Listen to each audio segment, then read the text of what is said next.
Первым делом отключаем клемму с аккумулятора.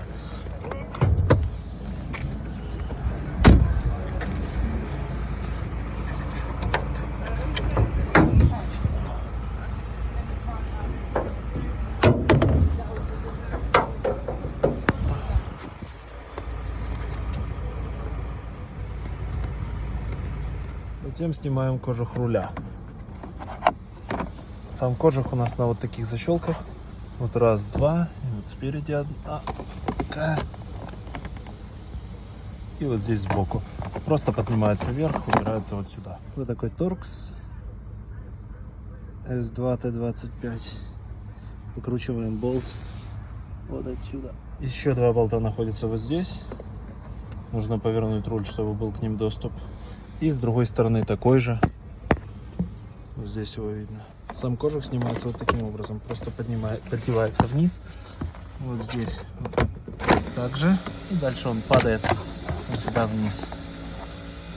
И вот у нас уже есть доступ. Поворачиваем руль в крайнее положение, для того, чтобы сзади можно было увидеть отверстие. В этом отверстии есть скоба, которая держит подушку. Таких отверстий два, по одной с каждой стороны руля.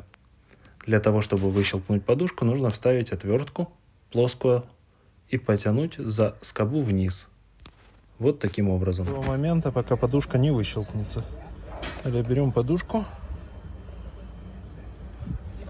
отщелкиваем фишку и кладем подушку куда-нибудь на торпеду подальше. Чтобы отщелкнуть фишку, нужно поднять вот этот белый рычажок наверх. Так можно добраться к гайке. Для того, чтобы это все открутить, нам понадобится М12 сплайн, такая многолучевая звезда, удлинитель и щетка.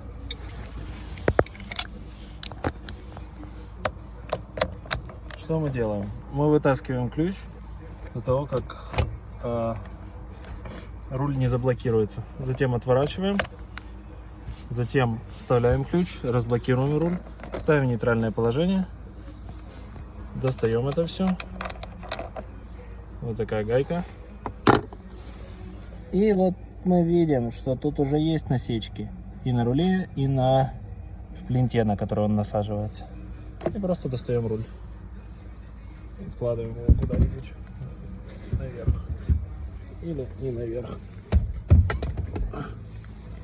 Вот, теперь у нас есть доступ ко всему остальному.